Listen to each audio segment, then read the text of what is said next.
이 바울이 어제 우리가 데살로니가 교회를 얘기할 때에 굉장히 작은 교회라 그랬습니다. 작지만 제 표현을 들어서는 강한 교회였다라는 얘기를. 그러니까 바울이 데살로니가라고 하는 이 도시에 어느 정도 머물렀냐면 연구자들에 의하면 짧게 보면 한 5주, 6주, 그러니까 한 달 반 정도 머문 거예요. 그렇게 짧은 시간에 교회를 개척하고 그들을 양육하고 난 다음에 그 교회를 떠난 후 1년이 지난 후에도 되돌아보니까 어떻게 이 교회가 그 짧은 교회 설립 기간이나 양육 기간이 있었음에도 불구하고 견고히 서나가는 거예요. 자, 그러면서 어제 우리가 그 말씀을 같이 나눴는데 이제 2장에 보면은 바울이 편지를 하는데 자신의 과거의 일을 회상을 해요. 바울이 그 교회에서 어떻게 사역을 했던가. 그러니까 영적 경험들을 여러분 바울뿐만 아니라 데살로니가 교인들도 같이 공유하고 있었던 거거든요. 그래서 그가 어떻게 사역을 했던지 여러분 오늘 말씀해 보면 바울이 회고하는 그 글들이 몇 구절 나옵니다. 한번 그냥 쭉쭉쭉쭉 제가 살펴볼 테니까 한번 보세요. 1절에 보면 뭐라고 얘기하냐면 형제들아 우리가 너희 가운데 들어가는 것이 헛되지 않은 줄을 그래놓고 뭐라고 얘기해요? 너희가 친히 아나니라고 하는 표현이 있어요. 어떻게 그곳에 들어가게 된 것인지 그 과거 일을 너희가 친히 아나니. 그래 2절 한번 보세요. 또 같은 표현이 있습니다. 뭐라고 얘기해요? 너희가 아는 바와 같이. 너희가 아는 바와 같이. 어떤 일을 당했느냐? 우리가 먼저 빌립보에서 고난과 능욕을 당하였으나 라고 하는 표현이 있어요. 바울만 아는 게 아니었어요. 데살로니가 교회 교인들도 그 일들을 알고 있었다는 얘기입니다. 그래서 아는 바와 같이 아나니 이런 표현을 써요. 같은 표현이 또 5절에도 나옵니다. 5절 한번 보세요. 5절에 뭐라고 얘기해요? 너희도 알거니와. 알거니와. 바울이 어떻게 사역을 했는가 하면서 우리가 아무 데에도 아첨하는 말이나 탐심의 탈을 쓰지 아니한 것을 이 표현들이 나와요. 그리고 바울만 아는 것이 아니라 그 교회 교인들도 알았다는 얘기예요. 9절 한번 보세요. 같은 표현이 또 나와요. 뭐라고 얘기합니까? 조금은 말을 바꾸지만 형제들아 이래놓고 우리가 수고와 애쓴 것을 뭐한대요? 너희가 기억하리니 이렇게 공유하고 있었다는 얘기예요. 그리고 10절에 하도 10절에 자 그렇게 알거니와 아는 바와 같이 기억하리니 이랬는데 10절에 보면 뭐라고 얘기하냐면 우리가 너희 믿는 자들을 향하여 어떻게 거룩하고 옳고 흠없이 행하였는지에 대하여 너희가 어떤 사람이 됐다 그래? 증인이요. 알 뿐만 아니라 기억할 뿐만 아니라 증인이 되었다는 얘기를 해요. 그러고 나서 11절 한번 보세요. 11절. 자, 이제껏 우리가 봤던 그 표현을 한 번 더 반복을 합니다. 뭐라 그래요? 너희도 아는 바와 같이 이렇게 얘기를 해요. 같이 공유하고 있었던 영적인 추억이 있었던 거예요. 그것을 그들에게 기억하게 만든다 그 말입니다. 자, 1절부터 바울이 왜 이렇게 그들의 기억을 자극하는지 그 의도를 좀 살펴보았으면 좋겠어요. 1절 보세요. 1절 다시 되돌아갑니다. 형제들아 우리가 너희 가운데 들어간 것이 뭐하지 않대요? 헛되지 않은 줄을 너희가 친히 아나니. 자, 바울은 무엇보다 자신이 이 데살로니가 교회들을 방문한 이 일이 헛되지 않은 줄을 알기를 바랬어요. 아주 짧은 기간, 한 6주 정도의 사역을 하고 교회를 개척했지만 바울이 데살로니가에 머문 것은 분명한 목적과 의미가 있었던 거예요. 그리고 감사하게도 뭐냐면 그 짧은 기간이었음에도 불구하고 하나님께서 많은 열매들을 주셔서 성과물을 주셨다 그 말입니다. 헛되지 않은 줄 압니다. 이 표현이 여러분 좀 의미가 있지 않나라는 생각이 좀 들어요. 그러니까 하나님께서 우리는 그러잖아요. 이 땅을 살아나갈 때 내 삶이 과연 의미가 있을까라는 생각을 하지만 여러분 우리 하나님께서 우리에게 갖고 계신 계획은요 의미가 없는 것이 없습니다. 아셨어요? 헛되지 않다 그 말입니다. 바울이 그리 사역했어요. 2절 보세요. 자, 어떻게 빌립보에 가게 됐는지 제가 어제도 설교 초대에 잠시 말씀드렸지만 그걸 회상해요. 2절 한번 보세요. 너희가 아는 바와 같이 이래놓고 우리가 먼저 어디에서 빌립보에서 고난과 능욕을 당하였으나 우리 하나님을 힘입어 많은 사람 중에 하나님의 복음을 너희에게 전하였노라. 이렇게 얘기를 해요. 자, 바울 일행이 여러분 빌립보에서 복음을 전했다라는 이유로 어떻게 됐습니까? 감옥에 갇혔잖아요. 네? 심하게 맞고 감옥에 갇혔습니다. 바울과 여러분 실로아노는 신라는요 로마 시민권자였어요. 그렇다면 이들이 여러분 무턱대고 감옥에 투옥될 수가 없다 그 말입니다. 그런데 사람들은 그건 묻지도 않고 재판도 하지 않고 그들의 옷을 벗기고 매를 맞고 감옥에 갇히도록 했습니다. 자, 그런데 바울이 어떻게 해요?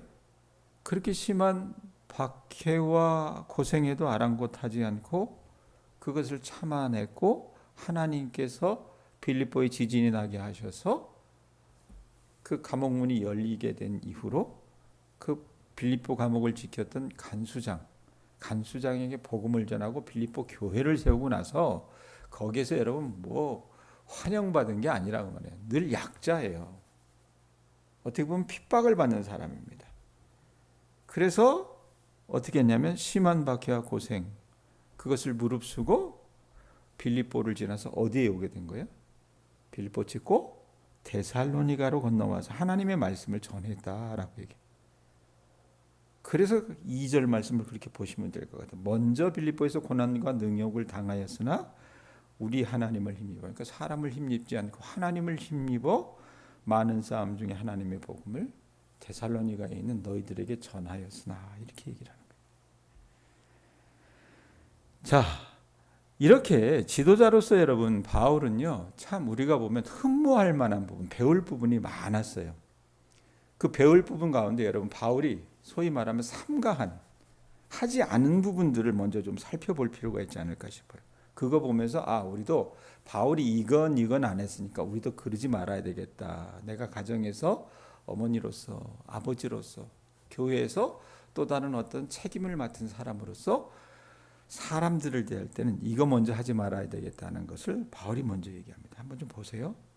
첫 번째, 바울은 속임수를 쓰지 않았어요. 3절 보세요. 3절. 뭐라고 얘기합니까? 우리의 권면은 모함이나 간사함이나 부정에서 난 것이 아니요. 그래놓고 뭐라고 하는 말이 따라붙어요? 속임수로 하는 것이 아니라. 데살로니가에서 사역하면서 바울의 마음에는요 사특한 마음이 없었어요. 언젠가 제가 말씀드렸지만 중이 죄사에는 관심이 없고 죄법에만 관심이 있다고 그랬잖아요. 그러면요 사단이 나는 겁니다. 근데 바울은 그러지 않았다는 거예요. 사기꾼처럼 굴지 않았습니다. 사람들을 대할 때 이 사람이 나에게 득이 될까 실이 될까 이런저런 계산하지 않고요 정직하게 그 사람을 있는 그대로 대했어요. 바울은요 그렇게 보면 어떻게 해요? 보여지는 면이나 보이지 않는 면이나 겉과 속이 같은 사람이었다는 얘기입니다.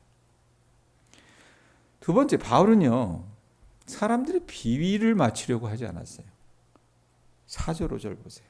4절 5절 오직 하나님께 옳게 여기심을 입어 복음을 위탁받았으니 이러면서 뭐라고 얘기해요? 우리가 이와 같이 말하면 누구를 기쁘게 하려 함이 아니라 그래요? 사람을 기쁘게 하려 함이 아니요. 이 표현 잘 보셔야 돼요. 그 다음에 오직 우리 마음을 감찰하시는 하나님을 기쁘시게 하려 함이라. 우선순위가 바로 돼 있어요. 그 다음에 5절 보세요. 뭐라고 얘기합니까? 너희도 알거니와 우리가 아무 때에도 어떤 말이나 아첨하는 말이나 탐심의 탈을 쓰지 아니한 것을 하나님이 증언하시니라. 사역하다 보면요 간혹 여러분들이 마을에서건 또 어떤 자리, 남들을 섬기는 자리에 있건 간에 있다 보면 가정에서도 마찬가지예요. 살아가다 보면 여러분 어떻습니까? 우리가 사람을 의식해요, 안 해요? 의식하죠. 우리 어머니가 하는 말이 아들이 옛날은 만만했는데 시간이 지나고 나서 제일 어려운 게 누구라 그래요? 아들이라 그래요. 그럼 어떻게 해요? 그 아들을 의식한다는 얘기잖아요. 가정에서도 여러분 우리가 그러하고 우리 주변의 사람들을 만났을 때도 항상 어떻게 해요? 우리가 사람을 의식해요. 사람을. 그러다 보면 여러분 어떻게 해요?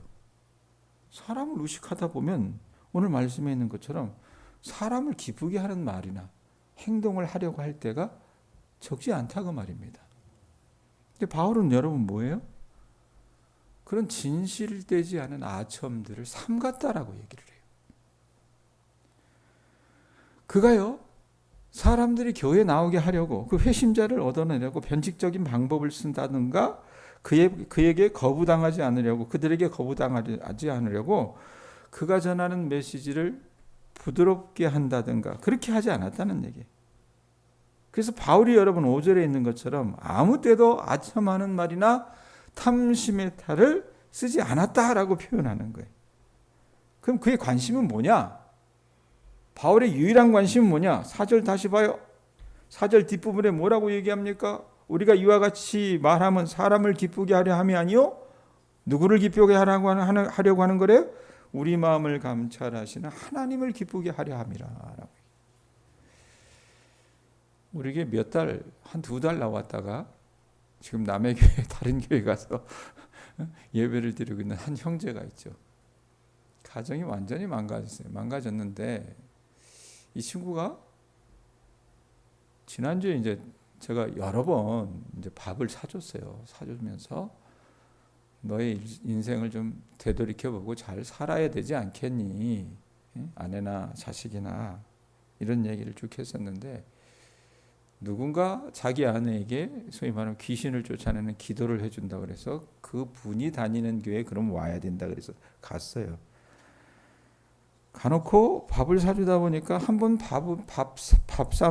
밥을 얻어먹은 건 갚아야 되겠거니 해서 지난주인가 찾아왔더라고요. 그래서 그냥 격려해서 보냈는데 이제 먹을 만하면 전화를 해요. 근데 목사 입장에서는 별로 기분이 좋지 않습니다. 사실은. 거기 갔으면 거기서 신앙생활을 잘 하든지. 근데 좀 안타까운 게 이 친구가 하는 행동이 참 보고 배운 것이 많지 않아서 자기가 잘못한 행동에 대해서 자기 눈이 가 있기보다는 그저 이 일을 반성하고 교정하는 것이 아니라 그것에 대해서 자기는 개선의 여지가 없고 그냥 주변의 환경이 바뀌기를 바래요. 그래서 어제도 저한테 그런 식으로 전화를 한 거예요. 제가 듣다가 교회는 잘 나가요? 물어봤더니 말도 잘 애들로 돼요. 뭐라고 하냐면 등록은 안 했어요. 그러더라고요. 내가 무슨 그 사람 뭐예요? 영매 있는 사람도 아니고 그 사람이 우리에게 무슨 크게 재정이 일조라는 사람도 아니지만 그러니까 그런 마음이 들면 어떻게 그냥 확 내쳐버리면 되는데 아이고 목사잖아요. 그러면 안 되잖아요. 그래서 한참 한 25분 동안 통화를 했어요. 통화를 하면서 했던 얘기가 뭐냐면 자꾸 주변에 사람 찾아다니지 말고 전화하지 말고 형제가 할 수 있는 걸 좀 하세요. 일을 해야 될 일이면 일을 하고 본인이 할 수 있는 것을 하라고 자꾸 이렇게 일이 손에 안 잡힌다고 이러고 있는 게 본인에겐 득이 되지 않는다. 근데 그런 말 하기가 쉽지가 않아요. 쉽지가 않다고. 근데 바울은 항상 그 원칙을 갖고 있어요. 누구를 기쁘시게 하기 위해서? 하나님을 기쁘시게 하기 위해서. 세 번째로 바울은 탐심이 없었어요. 5절 한번 보세요. 너희도 알거니와 우리가 아무 때에도 아첨하는 말이나 이래놓고 뭘 쓰지 않았다 그래요? 탐심의 탈을 쓰지 아니하는 것을 하나님께서 증언하신다 그랬어요. 하나님은요, 우리 마음속 중심을 깨뜨려 보시는 하나님이시잖아요. 그 하나님을 증인을 삼아서 바울과 실로아노와 디모데는요, 데살로니가 교인들에게 말씀을 전할 때 제가 아까 뭐라고 얘기했어요? 이게 나한테 득이 되는가? 실이 되는가? 이거 계산하지 않았다는 얘기예요. 목회를 그딴 식으로 하면요, 우리가 자녀를 그딴 식으로 키우면 자녀가 어떻게 됩니까? 나중에 똑같이 나와요. 똑같이. 자, 마지막으로 바울이 하지 않은 건 뭐냐면 자기 권위를 내세우지 않았습니다. 7절 보세요. 뭐라고 얘기합니까? 우리는 그리스도의 사도로서 마땅히 뭘 주장할 수 있대요? 권위를 주장할 수 있으나 도리어 너희 가운데서 뭐가 됐대요? 유순한 자가 되어 유모가 자기 자녀를 기름같이 했다라고 얘기합니다. 자, 바울은요, 예수님이 선택하신 사도에 특별하게 만나 주셨잖아요. 담메색으로 가는 길에서 환상 중에. 그리고 바울이 여러분 다니는 곳마다 성령께서 그와 함께 하셔서 놀라운 기적들이 나타났습니다. 그가 여러분 갖고 있었던 손수건만 어떻게 해요? 드리워도 사람들의 병이 났어요. 그러다 보니까 다른 교회들에서도 바울을 어떻게 띄워줬다고 말입니다. 그 권위를 인정을 했어요. 그렇다면 얼마든지 최고의 권위를 가진 사도로서 데살로니가에서도 그 권위를 인정받을 수 있는 거예요. 자, 그런데 말씀에 보면 뭐라고 얘기합니까? 마땅히 권위를 주장할 수 있으나 어떻게 됐대요? 도리어 너희 가운데서 유순한 자가 되어 유모가 자녀를 기름과 같이 했다. 오히려 겸손하게 그들을 섬겼다라고 얘기를 해요. 사람의 영광을 구하거나 자기 이익을 탐하거나 사도직을 무슨 마패로 사용하지 않았다라는 얘기예요. 자, 바울이 하지 않은 것, 참 훌륭한 지도자로서 하지 않은 것 한 4가지 정도 얘기했어요. 첫째 뭐라고 얘기했습니까? 속이지 않았다 그랬어요. 예? 아첨이나 탐심이나 교만으로 바울은 행하지 않았습니다. 저나 여러분도 우리가 있는 그곳이 여러분 하나님께서 우리를 리더로 쓰는 그곳입니다. 가정에서도 그렇고요, 교회에서도 그렇고 이웃 사이에서도 마찬가지입니다. 그랬을 때 바울처럼 정직하고 투명해서 너그럽게 겸손하게 살아나가실 수 있기를 예수님의 이름으로 축원합니다. 아셨죠? 자, 그러면 바울이 하지 않은 것, 그걸 보고 여러분 우리가 본을 삼으라 그랬는데 바울이 한 것이 있어요. 또 이건 정말 바울의 모습을 본받아야 돼. 이건 긍정적인 면이 있어요.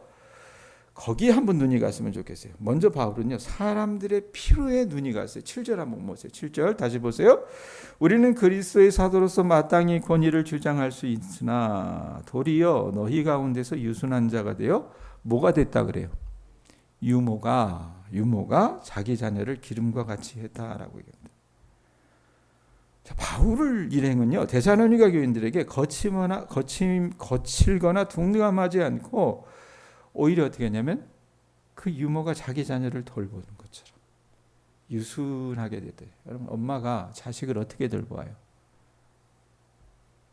엄마는요, 다른 사람들이 보지 못하는 그 자식의 부분들을 보잖아요. 그걸 살피지 않습니까? 농사 일을 해도 마찬가지예요. 농사 일 잘하는 사람들이 어때요? 같은 고추를 키우더라도 일이라고 하는 게 어떻게 해요? 관심을 갖고 보면 한도 끝도 없이 보이지 않아요? 그렇게 했다라는 얘기입니다. 유모처럼 유순했어요. 어머니의 역할이라고 하는 것이 여러분 이기심도 없고 늘 자녀에게 자신을 내어주는 것처럼 바울은 이 교회에 사역했던 기간이 짧다 그랬잖아요. 이 갓난 아기와 같은 데살로니가 교인들을요, 부드럽고 자상하게 품어주면서 하나님의 말씀으로만 양육을 했어요. 자, 두 번째 바울은 어떻게 했냐? 8절에 나오는데 사람들을 향해서요, 깊은 이 애정을 갖고 있어요. 따뜻한 마음을 갖고 있어요. 8절 한번 보세요. 뭐라고 얘기해요? 우리가 이같이 너희를 사모하여 하나님의 복음뿐 아니라 우리 목숨까지도 너희에게 주기를 기뻐함은 너희가 우리의 뭐 하는 자가 됐다 그래요? 사랑하는 자 됨이라. 아주 끈끈한 형제로 이 데살로니가 교인들 어떻게 해요? 사랑했어요. 그래서 그들을 스스럼 없이 바울은 가까이 할 수 있었던 겁니다. 바울은요, 사람들을 사랑하고 그들을 영육간에 필요를 채워주는데 온 힘을 다했어요. 그러니까 짧은 시간에도 그렇게 진정성 있게 하니까 어떻게 열매가 나와요, 안 나와요? 나온다고 말입니다. 손이 좋은 분들은 어떤 분들이 있어요? 다 죽어가는 식물, 남이 키우다가 다 죽어가는 식물 그 집에 가서 한 달만 있으면 어떻게 돼요? 멀쩡히 살아나는 경우가 있어요, 없어요? 있잖아요. 바울이 영혼을 대해서 그렇게 했다는 얘기입니다. 세 번째 바울은요, 투명하고 진실된 삶을 살았어요. 8절에서 10절 한번 보세요. 8절 읽었지만 우리가 이같이 너희를 사모하여 어떻게 했다고 얘기합니까? 하나님의 복음뿐 아니라 우리 목숨까지도 너희에게 주기를 기뻐했다라고 얘기해요. 9절에 보면 형제들아 우리의 수고와 애쓴 것을 너희가 기억하리니 너희 아무에게도 뭐했대요? 뭐를 끼치지 아니하고 폐를 끼치지 아니하고 밤낮으로 일하면서 너희에게 하나님의 복음을 전하였다라고 얘기해요. 10절에 보면 우리가 너희 믿는 자들을 향하여 어떻게 거룩하고 옳고 흠없이 행하였는지에 대하여 너희가 증인도 되고 하나님도 그러하시다라고 해요. 그러니까 자기가 그 짧은 기간에 데살로니가 교회에서 사역하면서 솔선수범했어요. 그러니까 삶이 모범이 된 거예요. 그래서 그가 살아가는 것이 어떻게 해요? 곧 예수를 증거하는 삶이 되어버렸습니다. 하나님 말씀대로 살아가고자 애를 썼어요. 말과 행동이 일치되는 삶을 살았던 거라고 말이에요. 마지막으로 네 번째 바울은요, 위로하고 경계하며 살았어요. 11절에 나와요. 11절, 너희도 아는 바와 같이 우리가 너희 각 사람에게 아버지가 자기 자녀에게 하듯 뭐 했대요? 권면하고 위로하고 경계했다라고 해요. 아버지가 자기 자녀에게 하듯이 자애로운 마음으로 교인들을 어떻게 해요? 인정해주고 독려해줬다고 말입니다. 저희 아버지는요, 다른 아버지들처럼 막 사람을 휘어잡지를 못하세요. 자식들한테도 그래요. 근데 어제 통화를 했어요. 제가 명절에 좀 내려오세요, 아버지. 예?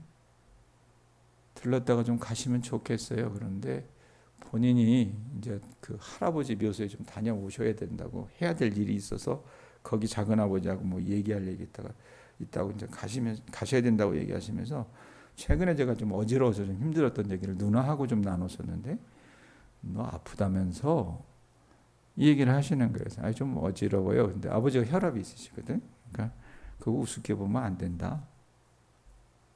이런 얘기를 하시더라고요. 근데 그 말이 굉장히 따뜻하게 들렸어요. 바울이 그 교인들을 향해서 그렇게 했다는 얘기입니다. 위로하고 권면하고 경계했다고 말입니다.